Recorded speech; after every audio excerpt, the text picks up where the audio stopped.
goes to number 21, for a touchdown, Georgia. 1, 2, 1, 2, 3.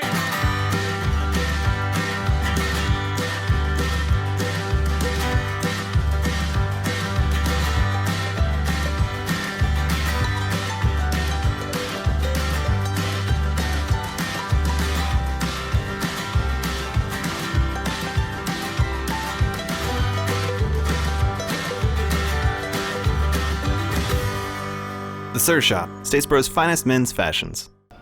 And welcome to the Georgia Southern post-game wrap-up show. I'm your host, Josh Aubrey, being joined by Mike Anthony, sports editor and Georgia Southern beat writer for the Statesboro Herald. And Mike, once again, the Georgia Southern Eagles come in, they take care of business, do what they're supposed to do, hang 50 points on the board in a 56-26 victory. I guess the only people disappointed in this game were the people that took Georgia Southern at the last minute. I think the point spread went to like 30.5. So if you got in there, we apologize, but Georgia Southern looked great. Once again, rushed for over 400 yards, a couple guys over 100, Matt Breida once again. And I think there was a little talk by the New Mexico State guys about, I don't know if Matt Breida's all that good. What do you think? Well, first of all, shame on anybody who didn't get to the betting window on Monday. That's when you're supposed to go. But second of all, Georgia Southern looking good again. Matt Breida, not the 70, 80-yard touchdown that we've come to expect this year, but really, who are you to expect that every single week? He did have a 50-yarder for the first time in forever that I can remember. A 50-yarder for Matt Breida doesn't end up in a touchdown. They managed to push him out. However, he gets a 20-yard touchdown. Wesley Fields with a big night. Georgia Southern getting into the end zone in all shapes and forms. And as you said, another 40-plus, 50-plus showing. I know that a lot of people have said that Georgia Southern hasn't played their toughest conference matchups yet, but with the exception of maybe next week, they're really running out of Sun Belt teams to play. That's right. The one you mentioned that they scored in all different forms and fashions. A passing touchdown. The last time they had one of those was against New Mexico State last year. Nice to see they're able to get one of those and get in the touchdown in the end zone as well. I believe I heard a stat 49 consecutive touchdowns for Georgia Southern, or at least offensively for Georgia Southern, coming via run, not via pass. I know they talked about it all offseason, all preseason, trying to get the pass as more of a part of this offense.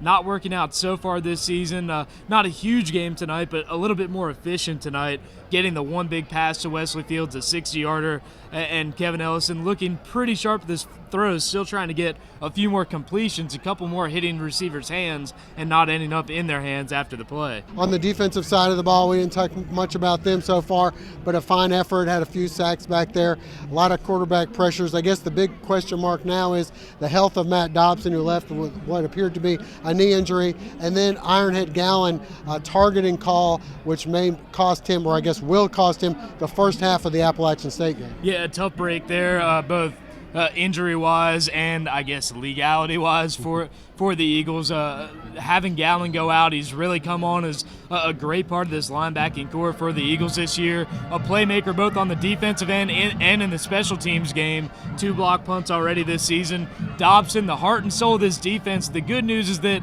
it looked like he was able to walk around, without any assistance, but walking's a long way from running. A short week really plays into how much he's going to be able to bounce back. Only time will tell, but it's definitely going to be a big blow to the Eagles already without Gallen for at least a half if they don't have number 7, Matt Dobson, out there as well. All right, well, let's look right now at the highlights from Georgia Southern and New Mexico State.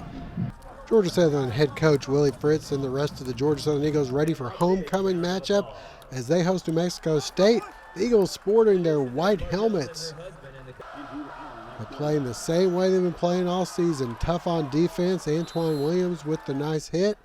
Offensively, Georgia Southern getting to work on the option.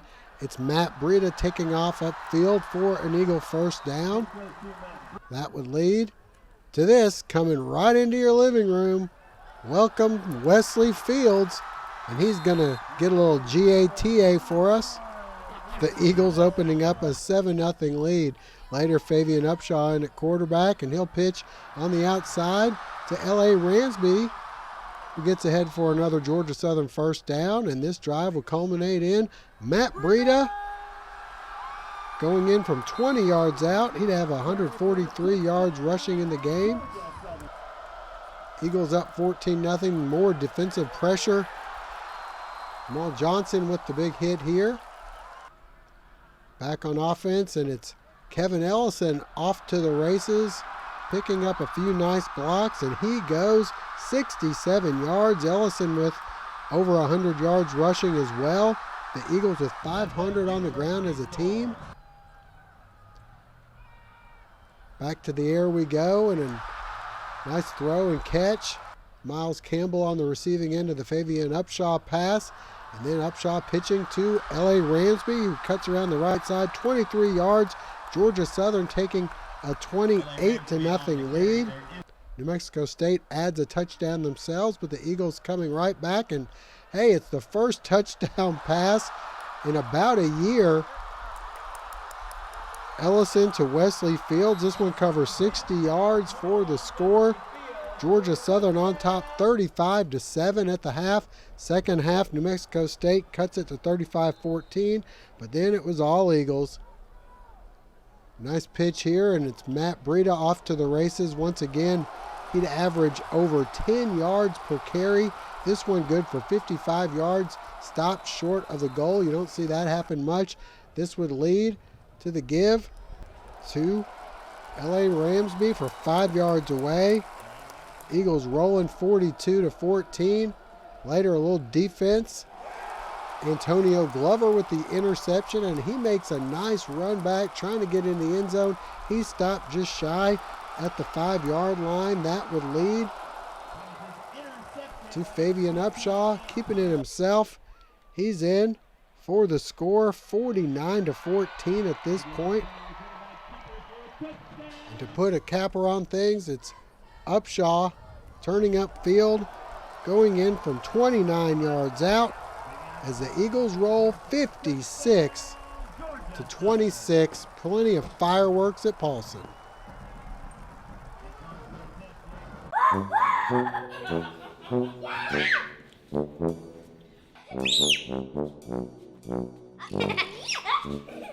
Boys, get out! Get into TC Outdoors and get out. Get out there and catch a fish. TC Outdoors has everything you need. TC Outdoors, 246 Northside Drive East in Statesboro, or tc-outdoors.com. Your hunting and fishing headquarters. And after the game, we had a chance to talk with head coach Willie Fritz and some of the players about the victory. New Mexico State is a very good team. We just came out there, played like the Eagles can play tonight. We brought our A game. We definitely can have room for improvement and got to get ready for App State. I feel like the offense played overall very well. Ryan Northwood stepped in for Roscoe Bird and did an excellent job.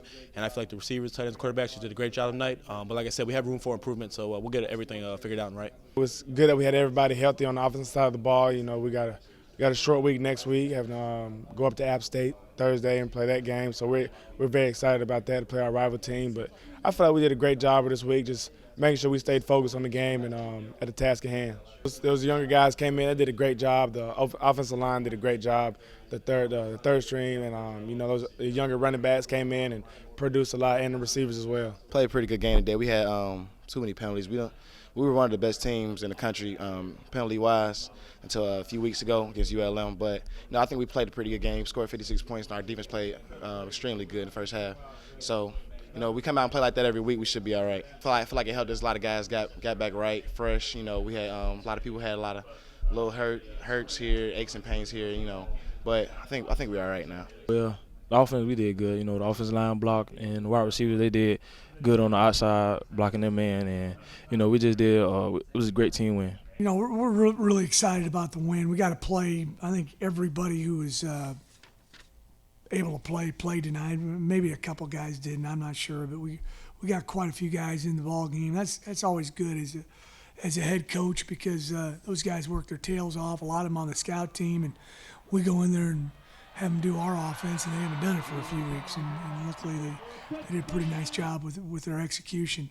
I thought besides the one fumble, we did a good job of with ball security, not turning the ball over. Some outstanding individual performances. Our offensive line did a good job of creating creases. I thought Wesley Fields had a fantastic ball game. Breida played another great game. Ramsby, Kevin did rush the ball well and had a touchdown pass. I think we'd gone quite some period of time without having a touchdown pass. 507 yards rushing, that's difficult to do. Defensively, we gave up a couple big plays. Otherwise, we did pretty nice defensively through, 3 quarters. As a coach, you always harp on some things you can do better, but 56 is more than 26, right? And got a big game Thursday night, short week of preparation. We need to put this in the rearview mirror and move on to App State.